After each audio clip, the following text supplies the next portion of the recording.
Okay, you're not selling to numbers. You're not selling to customers. You're selling to people. You have to solve their problem. And you have to know their problem as well as they do and know how they talk about it.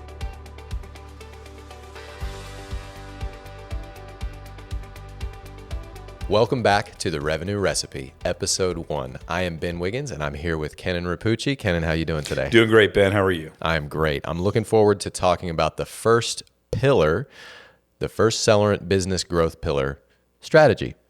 Strategy. Great term. Used often. Executed poorly more often. Yes, indeed. So let's talk here about the core elements of strategy. What is it? Yeah, so when we talk about startups specifically, and then small businesses who are looking to go from 1 to 10 or 100 and beyond, strategy changes quite frequently. Yeah. So the first order of business when you talk about a growth strategy is you get your current state. Where are you today? Interestingly enough, this is funny, but actually ironically not. We have a current state assessment that we do. Brian Talbot, who's our chief strategy officer and partner, he has an exercise that he does called current state perceptions.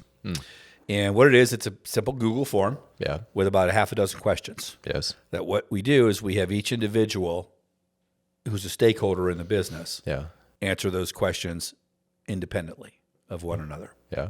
Combine the answers, and we immediately go, are you kidding me? How is this company even in business? Because it's got 2 founders and 2 officers, none of whom are on the same page. Yeah. So it starts with the current state. Yeah. That's part 1. Stage 1 is, where am I in my business journey? Now, Sellerant specifically focuses on funded startups that have a product that's ready to sell. Yeah. And scale-ups who are going from maybe 2 or 3 million that need to get to 10 or 20 or 50 million and who are struggling to get there. The strategy for the latter is a lot different than the strategy for the former. Okay. So the first element of strategy is, where am I in my journey? What's the current state of my business? Yeah. Okay. And once you understand the current state of your business, you can then create the 3 core elements of your strategy. It's the market. Who are you serving? Yep. Okay, and that's a harder question to answer than most would believe. Okay. Yeah. Your message. What is the message that is specifically going to resonate with them right now? Let me be very clear about what I mean by that. What we need to know when it comes to message for our market is, what are they thinking about, worried about, and spending most of their time and effort on right now. I'm going to reemphasize that. Right now. What's the only constant? Change. That's the only constant, literally. So the trick is knowing what they're thinking about right now. When they get into their office, fire up their computer, what tabs are they opening up on their browser? What emails do they check first? What project management application do they go to look at what card and what checklist and what progress report on what element? Okay. If you don't know that about your customers, your message is it's going to fall flat. Yeah. So you literally need to know what they're thinking about, worried about, spending most of their time on right now. When you know that, then you can craft a message that will cut through all the static and all the noise and get a signal directly to your audience. And then finally, we're talking about your map, your roadmap. Okay? Yes. So when we talk about strategy, current state, where am I at in my business life cycle? Making sure everyone is on the same page. That's what that current state perceptions exercise is all about. Sure. Bringing the stakeholders together, do a SWOT assessment, and set a plan forward. And then focus on your market, your message, and your map, your roadmap. The third is the easiest component. You're literally building a SMART goal-based, I'll just use the word Gantt chart. It does not have to be complicated. It starts with SMART goals. We all know what those are. If not, quick refresher. Specific, measurable, attainable, relevant, or realistic, and time-bound. Okay. An example of a SMART goal. An example of a goal I see a lot. Well, we want to double sales this year. Okay. Let's talk about what's incomplete about that goal. Okay. Doesn't cover profit, doesn't cover expenses, doesn't cover overhead, doesn't cover procedures, doesn't cover tactics. It's just, I want to double sales. That's generally where most founders start, right? I want to have 100K ARR by March. How much do you have now? 0. What's your plan? Well, we're going to blast out a bunch of emails and get my calendar full of appointments and do demos. Okay. So let's talk about the proper way to have that conversation. A SMART goal is achieve 100,000 in ARR from the financial services sector by December 31st, 2025. So you've got specific sector, measurable, the amount, okay? Realistic, you're giving yourself some time if you're starting from 0, okay? Time bound, December 31st, 2025, okay? So you're looking at all of the key points of a SMART goal. And then from that SMART goal, you're laying out a set of strategies, which are the plans and the things that you're going to execute to deliver on that goal. So your strategies have 2 components, executable components. Tactics and processes. Tactics are one-time things you're going to do. I've got to create a new self-serve demo portal, for example. That'll be done by March 31st. And Caleb's going to do it. And the resources he'll require are our Zapier subscription, a demo sandbox, or a sandbox for development, and testing resources. Okay, so that's an example of some of the executions. So putting that into a Gantt chart is not difficult.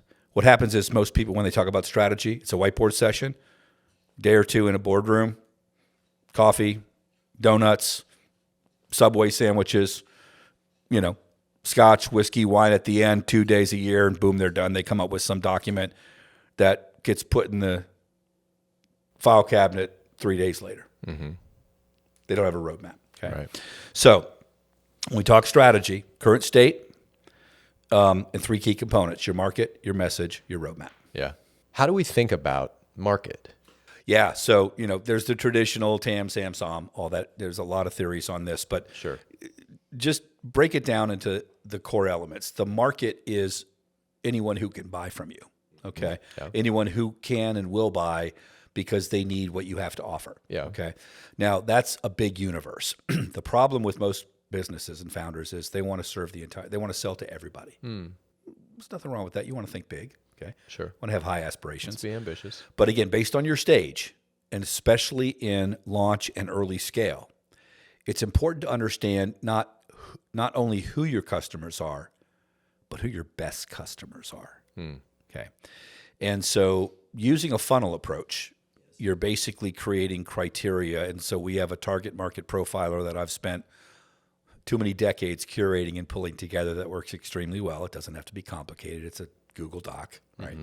It's broken up into market firmographic information about the market segment, size, scope, industry, et cetera. There's other elements that go deeper. The target audience, the functional role that the people inside those companies play that they're responsible for to deliver on the company's mission. And then finally, the buyer profile, their personality. So this workbook, what it does is it puts the market segmentation, the market definition, the market profile into practical, fundamental terms. Ultimately, what you want to do in any effective growth strategy is you want to understand how many clients you could serve with your current team, and then find the target accounts that represent your best ideal customers. I'll tell you why you want to do that.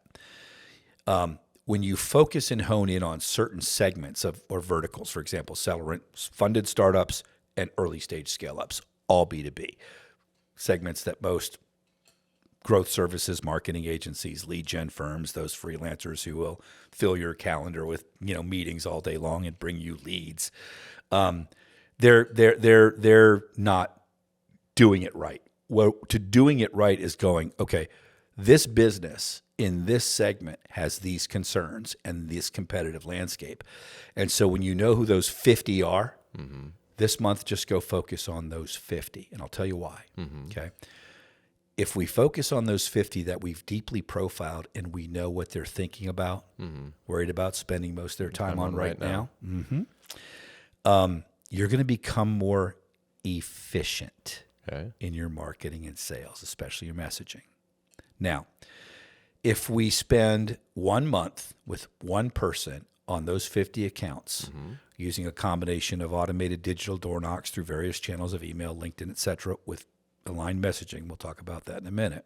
Out of those 50, you might get 9, just a rough order of magnitude, 9 that engage. That's either a response, book a meeting, discovery call, ask for some information, something, right? Now you're working on 9, okay? Your message got through all the static because you hyper-focused on that small subsegment for that month. So 18%. Yep, that rough and tumble, right? Now, out of those 9 conversations you end up having, 5 of those turn into proposals. 3 of those turn into wins. Okay. So think about this for a minute. 1 person, 50 accounts, 1 month, 3 wins. Okay, so about 7%. Okay? Yeah. I shouldn't be doing math in public, but what is 3? Anybody know what 3 divided by 50 is? 6. Okay, 6%. So you know that you're hitting that target account segment, you're getting a 6% win rate. Yeah. Now, you'll also know, you'll have learnings from those other calls that will influence your next 100. So now you want to become more efficient with that market, and you can open it up a little bit more, and you know what your forecast can look like for a SMART goal. Yeah. Okay. Yeah. So don't try to sell to everyone. Find those hyper-focused market segments early and own those segments. Become subject matter experts in those segments. So when you're having a conversation with that audience, you're speaking their language, not yours, because it's not about you. It's about them and their situation. Yeah, they're the hero. Yep, you got it. And that segues us cleanly into message. So that's the key. So true or false? Question for the room. True or false? There's more AI-generated bull sales pitch content emails in LinkedIn than there ever was before. True or false? I think it's true, I think it's a resounding true, okay? And we know why Who said that? Yeah, exactly. That was the voice in the corner. The mouse with the cheese, right? Listen, that's not going away anytime soon. But what's happening is because of it, more people are just going block, spam, no, not engaging. So email open rates and LinkedIn message response rates are falling through the floor. I got a personal anecdote on that. Yep. And you do with this what you will. So somebody sent me a message on LinkedIn the other day. And I was ready to, LinkedIn, it gets through still most of the time. But I looked at it and it said, hey, can I send you a free sample of our research? No invitation to jump on a call. No call to action. Just, hey, can I send you something that may add some value for you? I responded, instead of just saying clean, no thanks, be polite, but get out of my face. I said, thank you so much. I would be happy to have that. I'm probably just going to give it a cursory look because we're not interested in bond investment. But I appreciate you not asking me to jump on a call the first time you reach out. And yeah, if you send it, I will take a quick look at it. Awesome. Most business people with integrity who have a servitude attitude, you, okay, who are there to serve others, would have that same kind of response, okay? Because you were relieved, subconsciously or not, you were relieved that it wasn't a sales pitch that you didn't ask for. Yes. Okay. Exactly right. It wasn't all about something that somebody tried to sell you. Right. So, and I acknowledge that and I respect it and I appreciate it. Now, that said, here's a couple tips. Yeah. Never lead with a question that can be answered with a yes or a no. Fair enough. Yeah. Okay. Another way to ask that same question, and I'm not saying it didn't work because it did, okay, but you were clear, you were honest. Look, we're not interested. I'll take a look at it. Thank you. So that's called a give to get, which is what seek to serve first, okay, seek to listen and understand before being understood, right? So listen, that strategy plays well because it appeals to human nature and with the empathy and the respect and the consideration that, hey, I know you're getting bombarded with spam. Yes. I'm not going to be one of those. Yeah. Okay. Yeah. So that's good. And it's not as hard as people think. Well, it takes too much time to personalize my content. I actually got to read the words on their website and their LinkedIn profile. Oh, the horror. Give me a frickin' break, right? Yes. If you want to sell to a client, if you want to sell to a prospect, get to know who they are. Okay. You're not selling to numbers. Mm-hmm. You're not selling to customers. You're selling to people. Mm-hmm. You have to solve their problem. And you have to know their problem as well as they do and know how they talk about it. Yeah. Okay? Yep. So another way to have that same sort of effective first conversation is, hey, Ben, I noted that you guys recently rebranded. Yeah. And you're in a fairly busy space with podcast services, but I also noted that you guys hyper-focus on financial services. In my mind, that's an underserved market for podcasting. Brilliant move. We just did some research on marketing channels in that space. Can I share it with you? Or let me share that with you. Would you let me know your thoughts? Right now, that's still a yes, no. I think I can probably figure that out and do that better. But bottom line is, it's something about you and your business, yeah. right? Very specific. Yeah. So when we talk about messaging, what we're talking about here is a new paradigm. Mm-hmm. Everybody can spot an AI message. Most people can spot an AI message. Yeah. What that shows is someone's good at prompting ChatGPT. Make ChatGPT your slave, and I can prompt it till the cows come home. I'm an expert ChatGPT prompter. Good for you.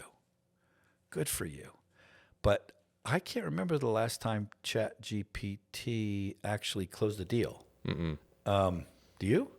Okay. Not for us. I'm not saying. I'm just saying. You know what I'm saying? So where it goes with this is AI is useful, but it's not effective in engaging with someone where they are right now because, drum roll here, AI just gets you information that's already out there faster. Mm-hmm.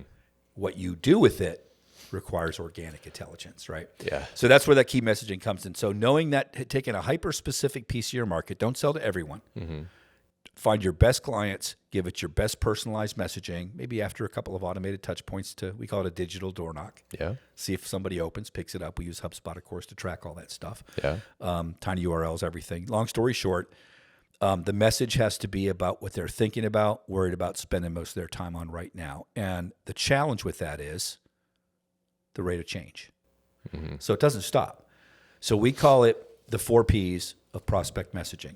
Yeah. Persistent, progressive, personalized prospecting. Mm-hmm. The only constant is change. Just because they didn't respond now doesn't mean they won't. Mm-hmm.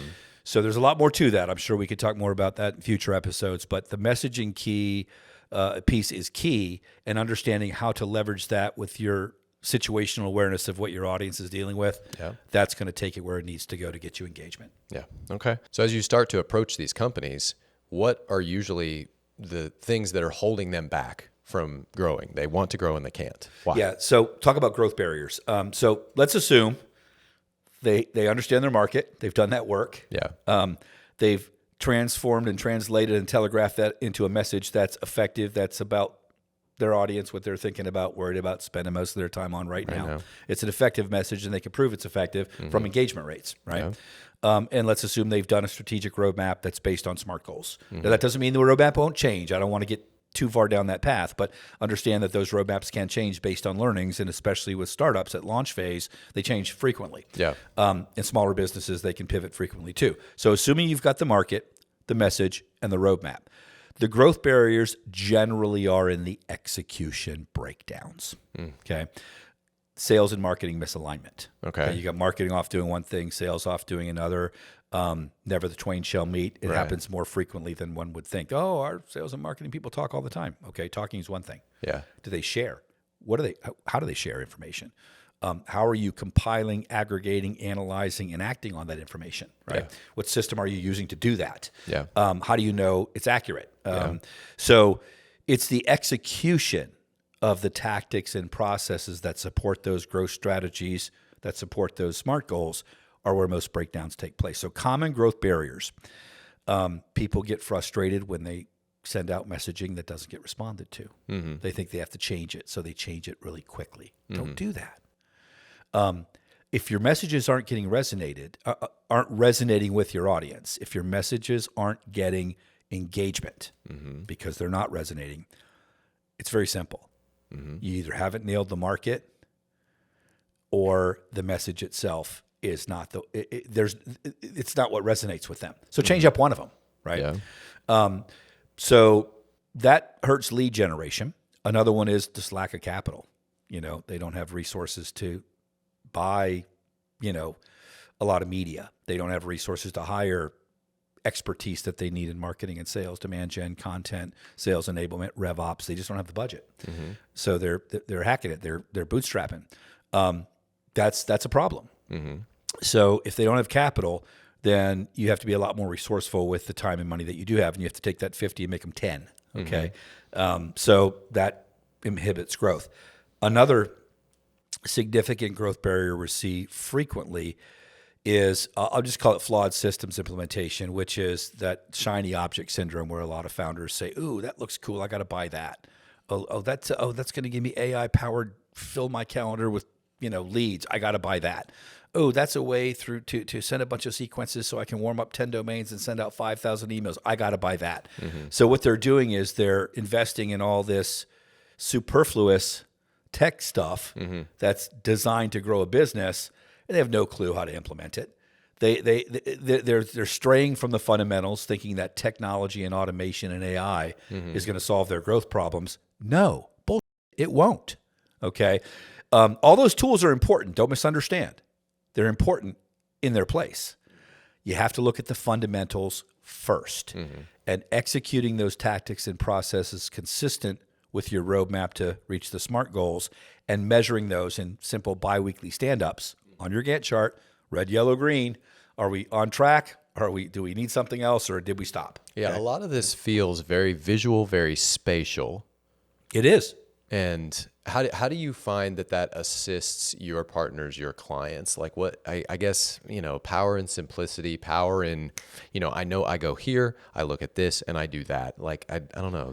Yeah, no, that's a real good point. So most founders, most entrepreneurs are tactile learners. They're people who are action oriented. Okay, taking me back to the TK. Exactly. They have different levels of risk aversion, but they're all about GSD, getting done. Okay, so getting things done in a way that's efficient is important. Getting things done, just having a bunch of activity just to have it and be busy, that doesn't necessarily net results. We're talking about productivity. So when you have a roadmap, that it doesn't have to be overbuilt. You don't need to buy a piece of SaaS software to do this. Use freaking Google Sheets, man. I'll give you the template. Ask me. Grab a QR code, somebody, put it on the screen. We'll give you a template to do this yourself. Yeah. I'll give you a Loom video and show you how to do it. It's not hard. Viewer, click through to the link on the description and you can get in touch with us about that. Piece of cake. Okay, so when you have that visual map and those color-coded cues of red, yellow, green, you can make more informed decisions because it is spatial. Where are we at in time? Well, we're coming up at the end of Q4, and a month, and a quarter, and a year. Did we hit our goals? Don't ask the question then. Ask the question in February, like 9 months ago, 10 months ago. Yeah. And know the answer so you can make that pivot. It's right in front of you. Yeah. So that fluid roadmap with process execution points will tell you where you are and what you need to do when you need to do it. Yeah. Okay. Any final thoughts for our viewers today, Kenan? Look, if we can give you one thing that you can take away, if you're a founder, small business leader, this podcast is for you. Yeah. These conversations are for you. And the objective for the investment of your time, which we're very, very grateful for, is to give you one thing or more that you can take away from the time you spent with us today and implement it into your business right now that will move the needle. So I ask you to give yourself a good, objective self-assessment. Do you have the right ideal market? And how do you know? And if so, is your messaging working? Or if not, why? And if you address those two questions, just like a surgeon would before surgery, you're prepping, right? You're diagnosing, you're prepping. Do that today. Be an objective evaluator of your own business And if those two things you know are on point and you have proof, all you're lacking is a roadmap to rally the troops and make the decisions to execute on the tactics and processes to the SMART goals you're going to build. Because once you nail your market, and you don't have to sell to everybody. Quite the opposite. Yeah. Yep, exactly. And you know that message hits, then it becomes your offer. And the offer has to be one that's easy to understand, easy to try, and easy to buy. People like the easy button these days. We'll talk more about that in future episodes, but once you know your market and message, the rest is gravy. I look forward to it. Episode 1, Strategy, the first Sellerant growth pillar. Kenan, thanks so much for the time today. I'm Ben Wiggins on behalf of Sellerant and on behalf of Proclaim. We'll see you on the next one.